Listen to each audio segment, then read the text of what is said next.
Hello, everybody, and welcome back, or to, with the Tea with Crema. I'll be one of your hosts today. My name is Chris, and I'm joined by my best friend, Emma. Sorry, guys, we're doing another flipperoonie in terms of time. So Chris is recording in the morning, and I'm recording at night. So, it takes a little bit of getting used to. But what's up, y'all? Tee. It's lots of fun.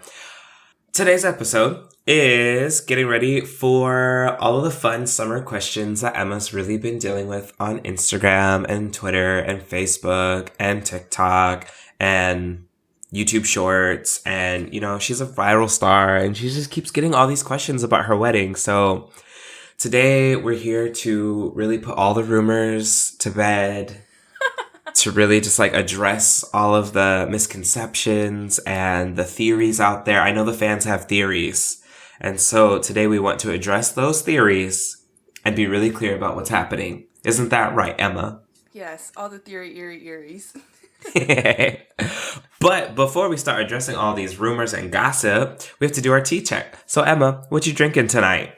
I am drinking another puka tea. This is the nighttime tea. I don't know if I've drank this one yet, but it has a dreamy bed of oat flower, lavender, and lime flower. It smells really good, but I'm not trying to drink it. Oh, I can infuse for up to 15 minutes. Huh. Well, we'll see. Have that real ready. I know. I feel like it might actually put me to bed, so I'm not trying to drink it just yet because by the last question, your girl might not be awake still. So out here snoring and stuff. It's all good. What are you drinking today? Today, I have a tea from Tinybt. That's the name of the company. It's so sweet. Oh, I know.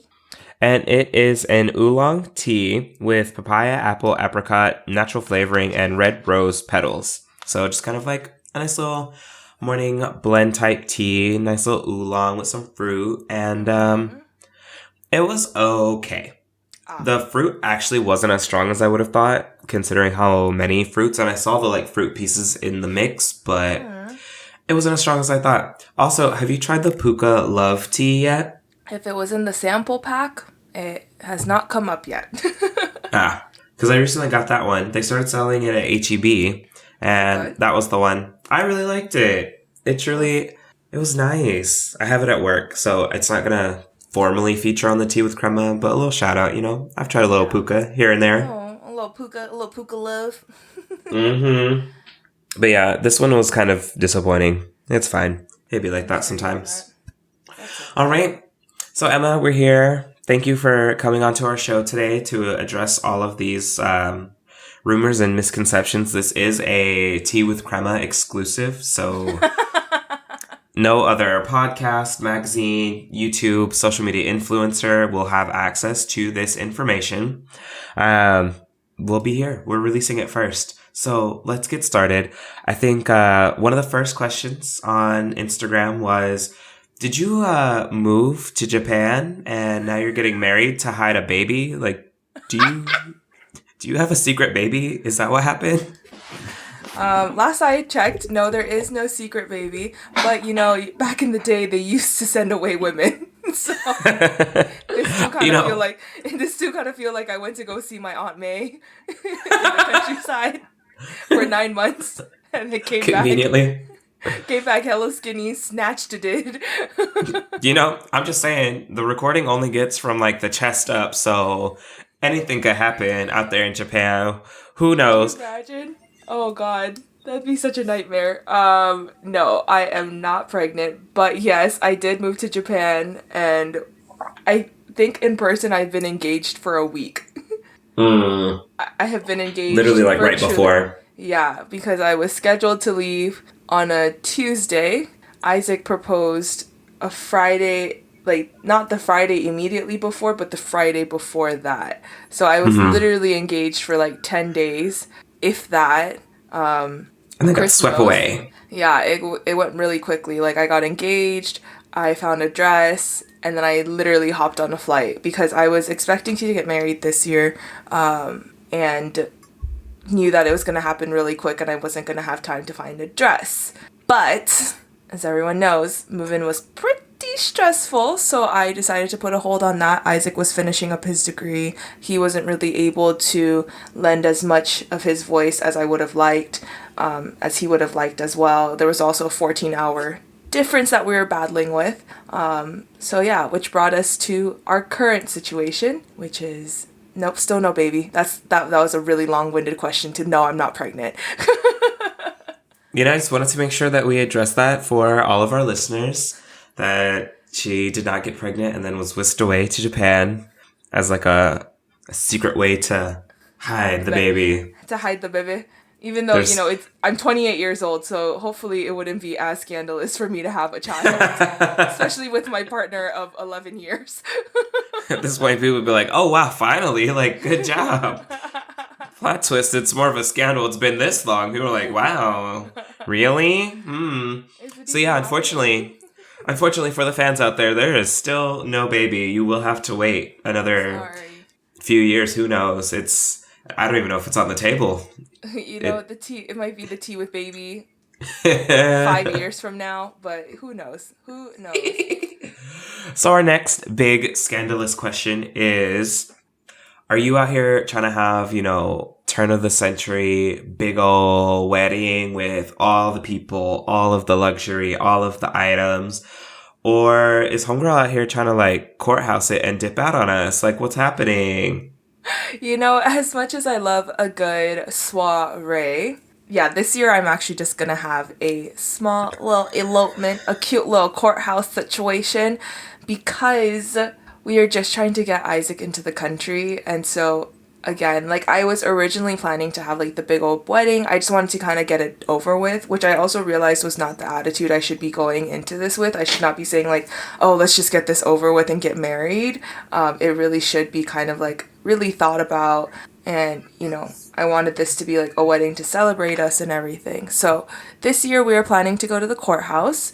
Next year we will be officially like getting married in front of everyone. It'll be more like a vow renewal. But yeah, this year it's just, we're going to be whisked away, and then I'll be whisked away in the night again. And who knows, maybe this time next year your girl will be pregnant. Pregnant. Ooh, then you could tell us, we could have a whole episode about having a baby in Japan. Oh my gosh. Yeah, which like I think apparently according to my current size, I would be considered like a morbidly obese patient. So yeah, there's like a whole bunch of nuances too. I have a coworker who's currently pregnant right now, and she's like currently the same size as I am, and they were like, yeah, you actually have to go to the US because we're not sure how to help someone like you. So yeah, so she's currently having to go back and give birth up, back home. Yeah, it's a whole thing. There's like there's a lot that goes into being pregnant in Japan, and like expectations about being certain sizes. So I've heard like really good stories. I've also heard really horror stories. But this is not a baby story. This is not a baby episode. This is a wedding episode. I know. Well, now we know she's getting an elopement. It'll be tiny at the courthouse. So if anyone wants to join us at the courthouse, they might try to stop us. But it's fine. If there's enough of us, we could just all walk in. It's okay. We'll put everything on hold that day. No more business to be handled at the courthouse on that day. Yes. Yeah, so small-ish wedding. Does it mean there's going to be a honeymoon, or is the honeymoon like, you're moving to Japan, Isaac? Like, that's the honeymoon. That's the tea. I know. So that's what everyone keeps asking. They're like, oh, where are you guys going on your honeymoon? I was like, Isaac's moving to Japan. We can't afford a honeymoon at this point. Yeah. So right now there's going to be no honeymoon. Maybe next year there will be.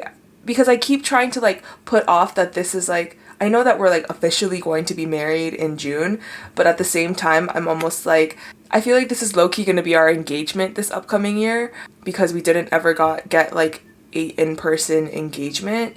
So I keep not trying to put like so much emphasis on this like current situation where we're just going to the courthouse and they're going to have a small dinner afterward.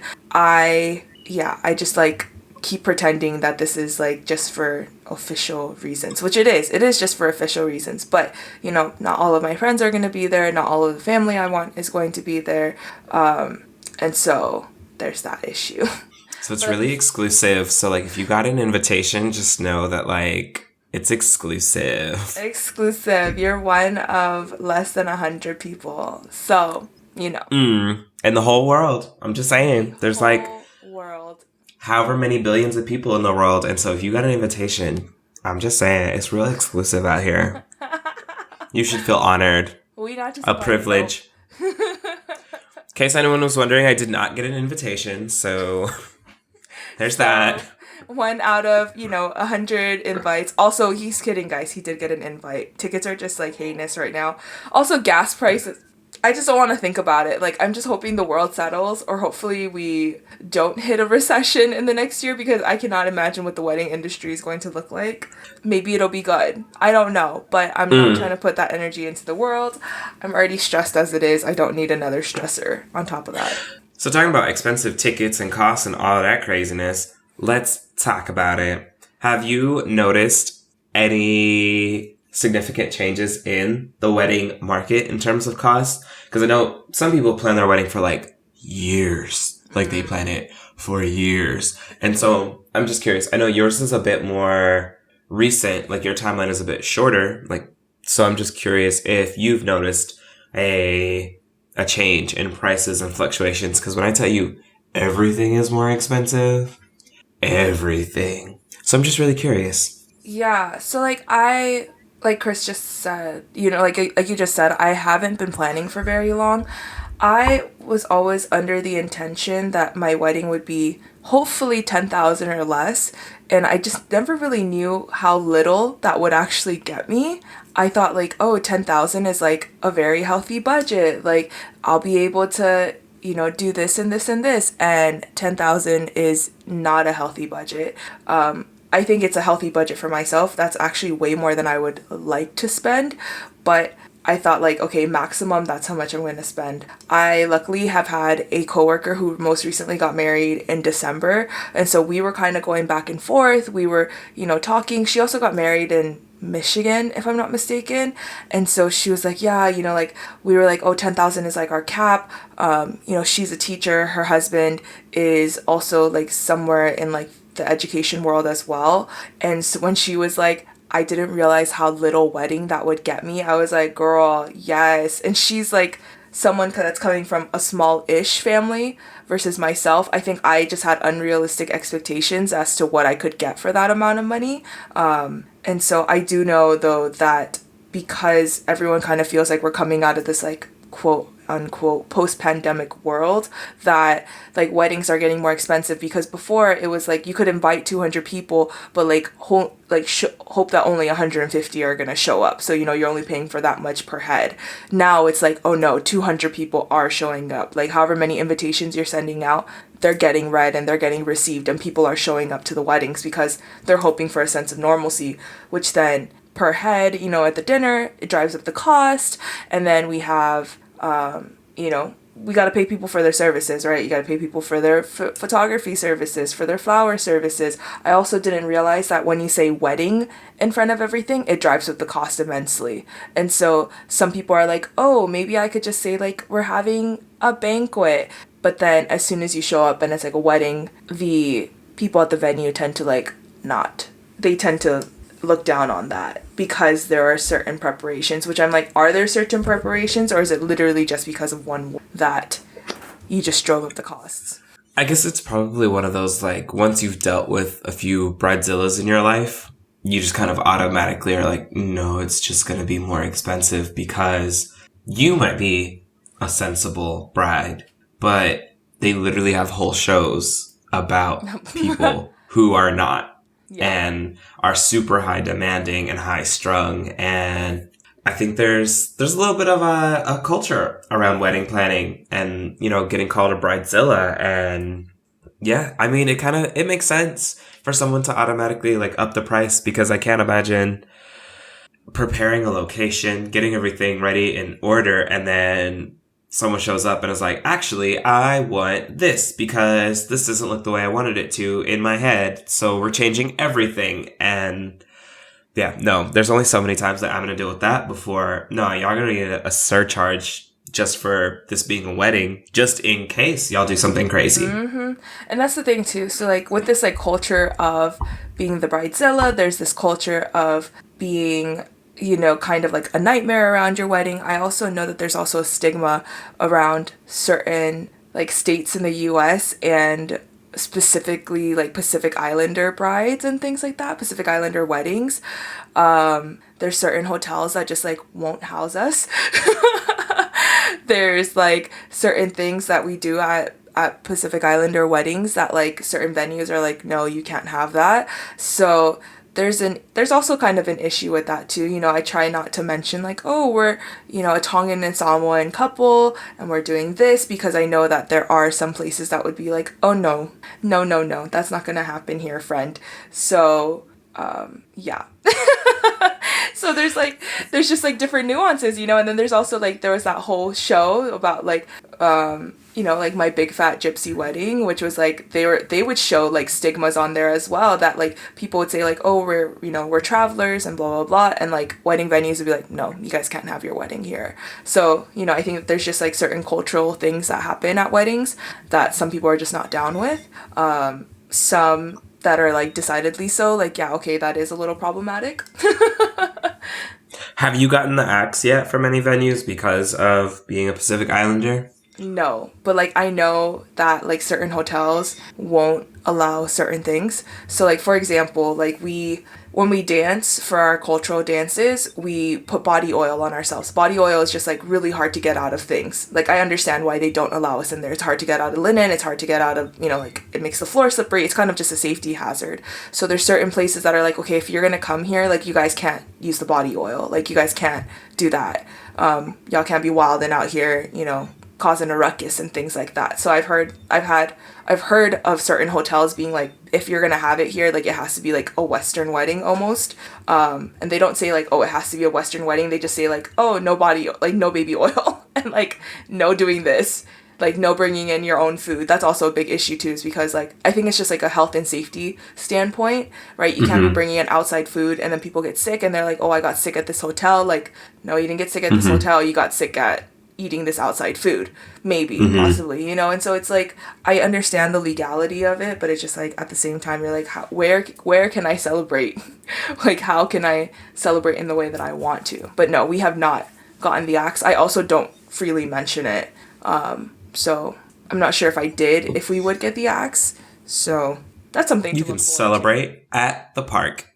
Yeah, there you can have all of the baby oils and the foods. Exactly. And it's all your fault. You take it all on. Which I have noticed because we have such big families that we do tend to do it like at parks, at like outdoor places, like just places that we won't feel like will, you know, act certain things that we want part of our wedding and certain tradition.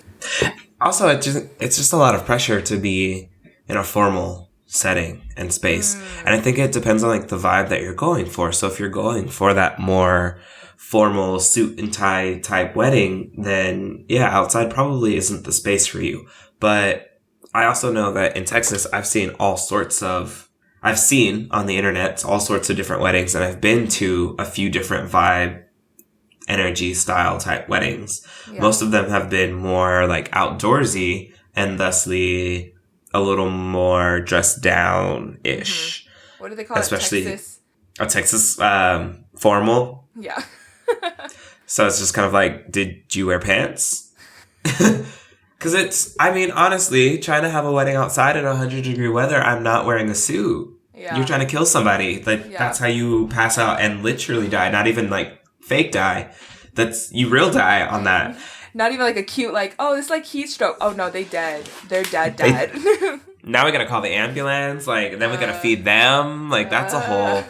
Gotta pay for their plates. Like, no, it's a whole thing. And so I think, it really depends on the vibe. Like, I could imagine doing like the super formal thing, but I could also imagine having like a park ceremony. Yeah.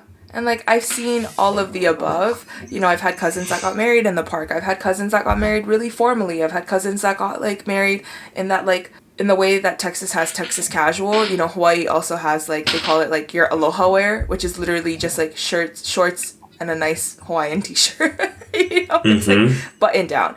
And that's like completely fine, because again, weather wise, I'm not about to make my uncle who's not used to wearing slacks wear slacks. That's not him.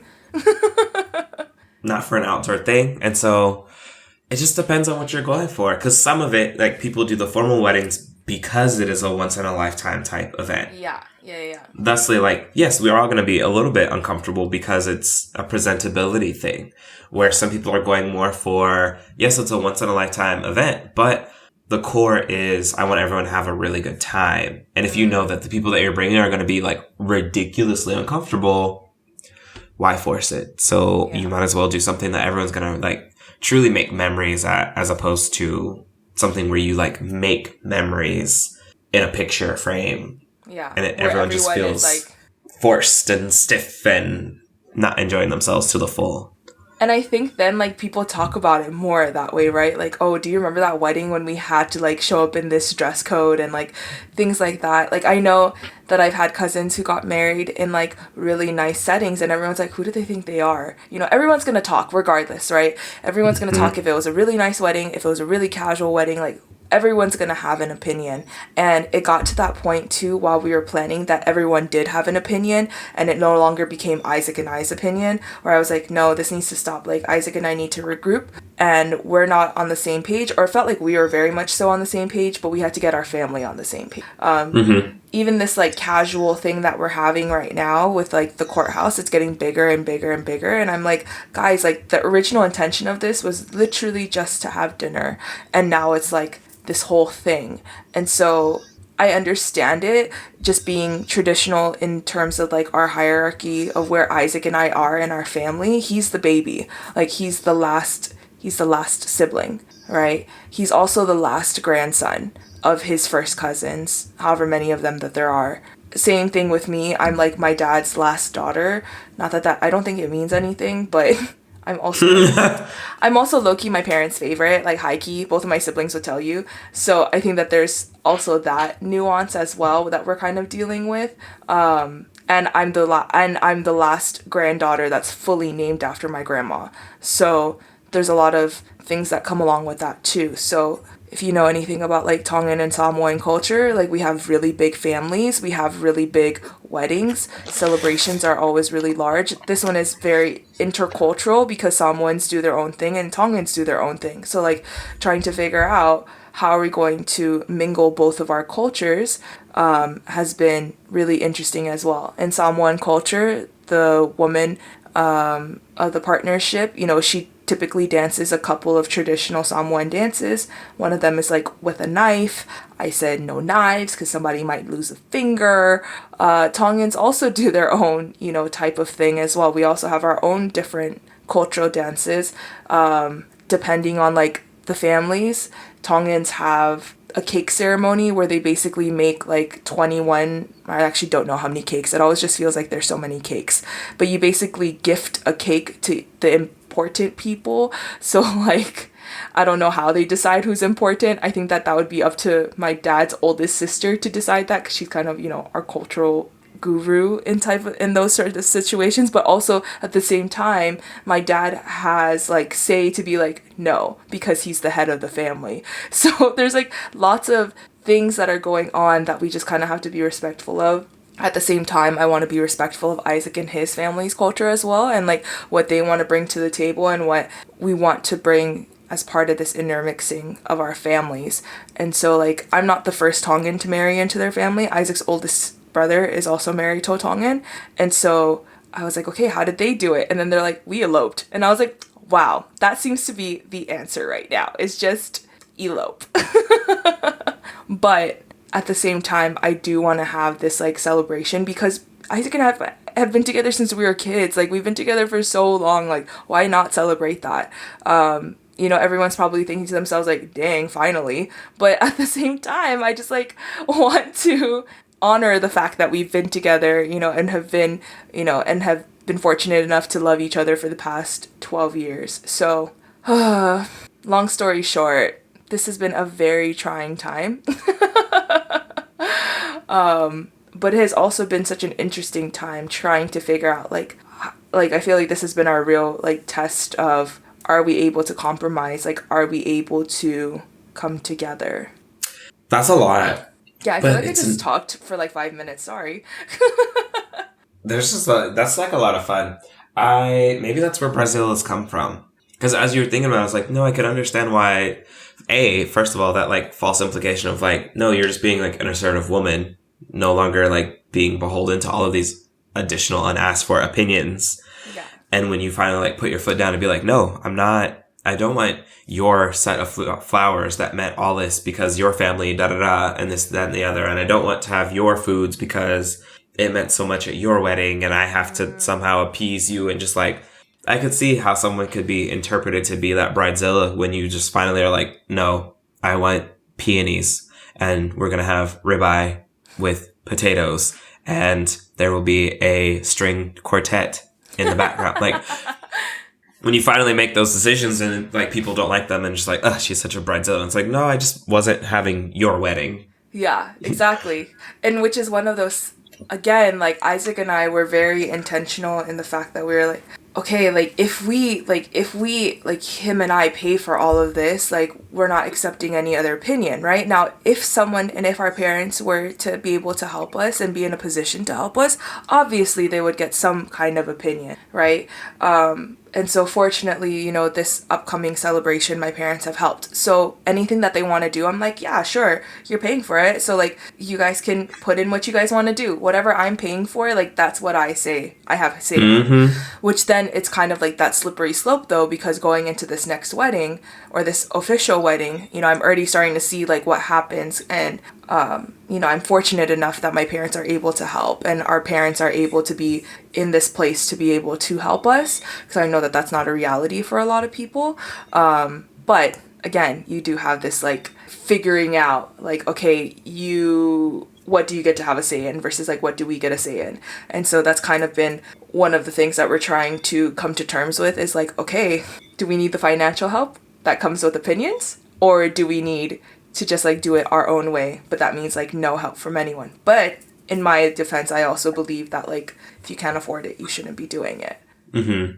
So does this mean I can like buy my way into like manipulating parts of your wedding? Sure. If you like I want to buy like, oh, I want to play this music all night, so I'm gonna buy the DJ. Like exactly. You're like they're like little auction off little items. Like you have a little Emma wedding auction. It's like wedding dress. Who wants to buy it? I'll wear whatever. Oh, that would be so much fun to like, I'm just auctioning off pieces of my wedding and like people get to do all the different things and it ends up being like this hodgepodge of what people wanted out of your wedding. And it's just like, did this work? I don't know. We'll see. I think that's like kind of from what I remember with helping my friend plan her daughter's quince, like that's low-key what happens, right? Is because you have like the padrinos and madrinas that are of different things, right? So like you have the one that's in charge of the dress, you have the one that's in charge of the shoes, you have the one that's in charge of, and I think that that's like a beautiful way to approach things. But at the same time, now you're in charge of this, so you have the opinion on that, right? A lot of times they do ask, the quince, what does she want? But sometimes it doesn't happen that way. So, I mean, I would personally, I guess I'd be okay with it. But I do know that I remember when social media was starting to like blow up, like, at one of its peaks, it goes to peaks and valleys. But there was a couple that was monetizing their wedding. They're like, we will be the brand sponsors for your blah if you pay for this thing for our wedding. So they're like, oh, Facebook, you want to pay for our dress and then put a Facebook ad on my dress? Like, go for it.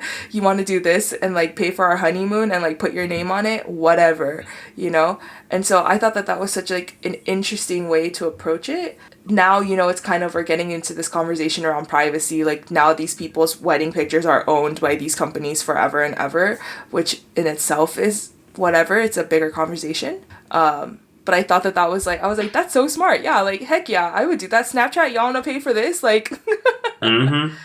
Cause like my wedding pictures, y'all can post wherever. Now my like birthing pictures, that would be, those are private. That's not going to be sponsored by anyone like that. That's all free from all of those things. We're not auctioning off birthing or child raising, but the wedding is just like, cool, post them wherever. It is what it is. Like, exactly. It's a wedding. It's nice. And it was free $99. So And like how many brides like and how many weddings do you know of that are just like on Pinterest living there for the rest of eternity because one person saw it on the photographer's website and then they kept pinning it and now it's Mm-hmm. just living in perpetuity anyway. So like why not monetize that if it's going Boom. to be Such that as popular? that's that social media stuff.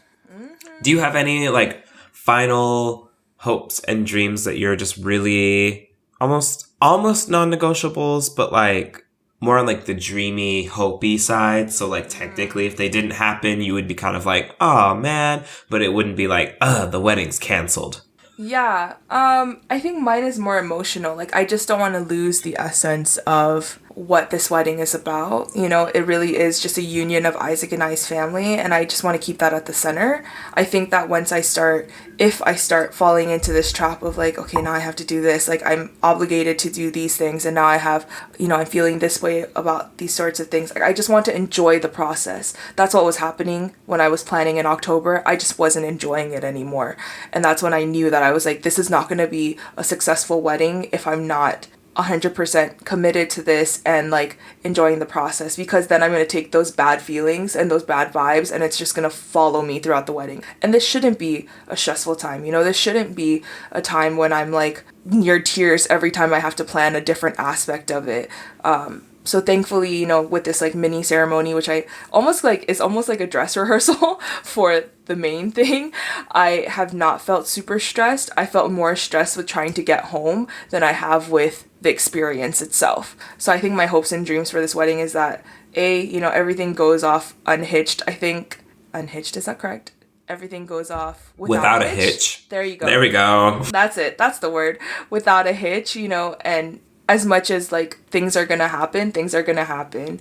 And so I just, at the end of the day, I hope that we have, you know, a healthy coupling and that our union of our families is just goes off. And, you know, we come together and celebrate this love. So what I'm hearing is that in an unorthodox like approach to weddings, your rehearsal dinner is a year out. So if anyone has any like juicy drama or confessions, now's the time, because you know in all the movies it's always at the rehearsal dinner where all of the drama comes up. So just note, speak now or forever hold your peace, because it'll be too late by the time we get to the ceremony, because I do not believe in crashing weddings, but I do believe in crashing rehearsal dinners. Because I will not hit a wedding guest, but I will hit a bee. I'm just saying. Oh my gosh. Or we could start like a dance battle between your families and then it turns into like a blood feud and it's just like, blood must have blood. What is it? Juice drain? Juice drain, juice throw? Yes. Lexa. She deserves All better. over that dance battle. He just popped lock and dropped it too hard. Too hard, yeah. So, you know, if y'all hear about some of that blood and whatnot, just know. It wasn't meant to be that way, okay? It was also Chris. He paid for that portion of the wedding, so that's why he was allowed to cause this at the wedding. All the problems, you know, that was me. It was very well orchestrated. You're welcome. Oh my gosh, so any final thoughts on weddings before we move to our rapid fire questions? Yeah, it's not for the poor, y'all. I am financially poor. It is not meant for us. Like, these big old weddings are just not gonna happen. I don't think that you should go into debt for a wedding, but that's just my own personal feelings. Yeah, not for one night. Literally one night, not even metaphor. Like, it's literally one dinner. Yeah. In one night. Oh my gosh. Well, if that's the case, it is time now for our rapid fire questions. Woohoo! So, I did not prepare a wedding themed rapid fire question. It was just something that came up conversationally recently. Ooh, but, you know, I love a good breakfast.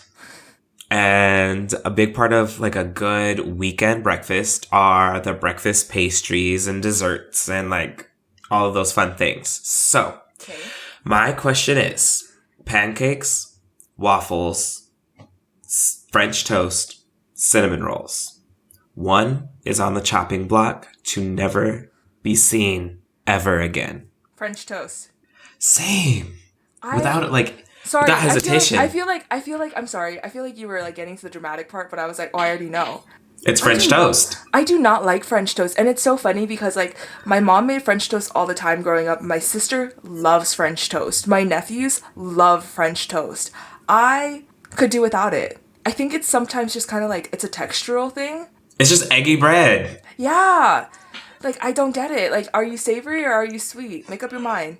I was telling Shemaine about it. She was like, that was not her choice for elimination. Do you know what she eliminated? Cinnamon rolls. She eliminated cinnamon rolls. When I tell you, I almost had to like... Shocked. I was gagged. Oh my God. I almost had to turn off my phone and start again. Friendship was almost over. No, I It's love like cinnamon rolls. Like, oh my gosh. They go with everything. They go with a cup of milk. They go with coffee. Like, what's Dinner, It's breakfast, versatile. lunch, snack. Dessert? You want a cinnamon roll? Have it whenever. You know, It was almost waffles. I'm not gonna lie. same. Especially Waffles was a Belgian close waffles. Oh, that's the Those kind big, I like. thick. It's so bready and just like, I can't. It has to be done correctly. I like my Belgian waffles very crispy. I also like, I'm not a thin waffle person unless it's, and y'all can like come after me, unless it's Eggo waffles. Even with my Eggo, it has to be crispy. Like, it's almost burnt, y'all, when I eat it.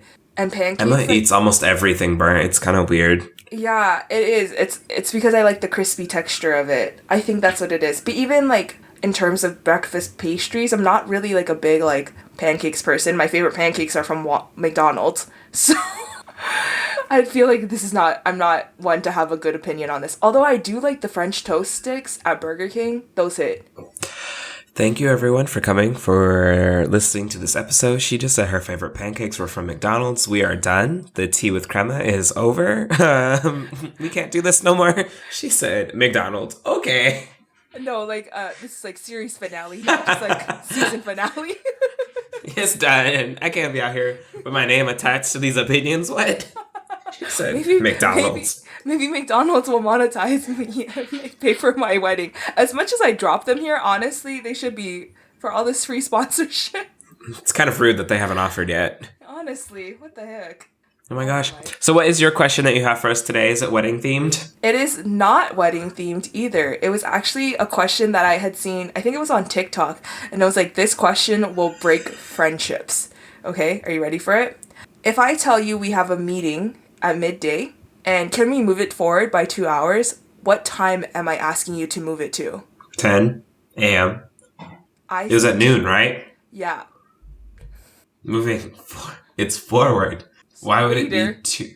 No, can we move it back to 2? Can we move it forward by 2 hours? Like, it's 12, so forward from 12 is 2. No, that's backwards from 12. Doesn't make any sense. So would you say, can we move it backward? I would say, can we move it back to 2? I wouldn't say backwards to 2. I wouldn't say forward, first of all. I would say, can we move it up to 10 or back to 2? See, and I would say, can we push up the meeting to 2? Or like, can we push it up to 10? Mm-hmm. Exactly. Yeah, push up, forward, up, forward. Up and forward are not the same direction, though. So yes, that is the exact same question.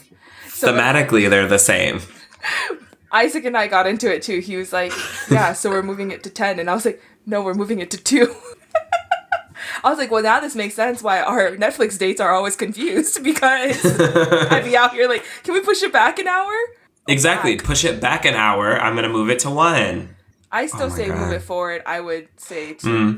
You literally just proved yourself wrong. I did. But no, when I first heard the question, it's so funny because when I first heard the question, I was like, yeah, 2. And then I went into the comments and people were in shambles. Just like, they were like, 10 a.m. And they're like, 2 p.m. And I was like, yeah, 2 p.m. And people were like, you're saying that you were literally going to move it forward. And so I was like, yeah, so it's 12 o'clock. So move it forward. Like, move it towards later. Oh my gosh. Y'all can't tell something. As long as no one was out here and said 6. Just like, wait, what? I'm sorry. They were on some Islander time. They were like, oh, did you actually mean 12? You see, I originally thought that you meant 3 to begin with, and then 2 hours really means 3 hours, so 6. People be out Oh, here. man. Yes. So Well, Emma, So- where can people find the podcast? you can find our podcast on Instagram and Twitter at The Tea with Crema. You can also find us on YouTube at The Tea with Crema. If you'd like to buy us a cup of coffee, you can find us on Venmo at The Tea with Crema. Stream us anywhere that you stream your current podcast. And we hope to see you next time. Bye!